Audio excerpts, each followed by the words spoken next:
தென் அமெரிக்க நாடான வெனிசுலாவின் தலைநகர் கராகாஸில் நேற்று அமெரிக்கா நடத்திய அதிரடி தாக்குதலில் அதிபர் நிக்கோலஸ் மடுரோவும் அவரது மனைவி சிலியா புளோரஸும் கைது செய்யப்பட்டனர். பின்னர் அவர்கள் நியூயார்க்கில் குற்றச்சாட்டுக்களை எதிர்கொள்ள அமெரிக்காவுக்கு அழைத்துச் செல்லப்பட்டனர். அதிபர் மடுரோ ஒரு போதைப்பொருள் நாட்டை வழிநடத்துவதாகவும் தேர்தலில் முறைகேடு செய்ததாகவும் குற்றம் சாட்டிய சில நாட்களில் அமெரிக்கா இத்தாக்குதலை மேற்கொண்டுள்ளது. அதே சமயம் வெனிசுலா வசமிருக்கும் உலகின் மிகப்பெரிய எண்ணெய் சேமிப்பை கைப்பற்றுவதே அமெரிக்காவின் நோக்கம் என மடுரோ குற்றம் சாட்டியிருந்தார். பதவி விலகுவதுதான் மடுரோவுக்கு நல்லது என்றும் அவரின் நாட்கள் எண்ணப்படுவதாகவும் அமெரிக்க அதிபர் டொனால்ட் ட்ரம்ப் கடந்த மாதமே எச்சரித்திருந்தார். இந்நிலையில் இந்த நடவடிக்கையில் அமெரிக்காவின் சிறப்பு படைகள் ஈடுபட்டன.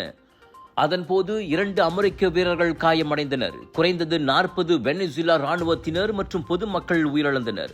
இதையடுத்து வெனிசுலாவில் தேசிய அவசர காலம் அறிவிக்கப்பட்டுள்ளது.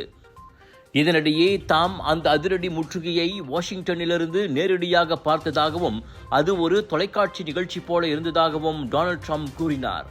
மேலும் சில ராணுவ அதிகாரிகள் தமக்கு தெரிவித்தது போல் இப்படி ஒரு நடவடிக்கையை வேறு எந்த நாடும் செய்ய முடியாது எனவும் அவர் பெருமிதம் தெரிவித்தார். இந்நிலையில் பாதுகாப்பான, சரியான மற்றும் நியாயமான மாற்றம் உறுதி செய்யப்படும் வரை அமெரிக்கா வெனிசுலாவை வழிநடத்தும் என ட்ரம்ப் கூறியுள்ளார்.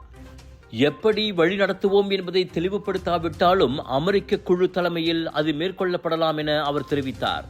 அதே சமயம் அமெரிக்க எண்ணெய் நிறுவனங்கள் வெனிசுலாவின் உடைந்த உட்கட்டமைப்பை சரி செய்து மீண்டும் உற்பத்தி செய்ய தொடங்கும் என்றார் அவர்.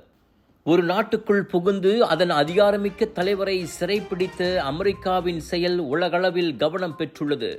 அமெரிக்க இராணுவத்தின் ஆற்றலையும் அதனை சுற்றியுள்ள அரசியல் நாடகத்தையும் இச்சம்பவம் வெளிக்காட்டுவதாக பார்வையாளர்கள் சிலர் கூறுகின்றனர்.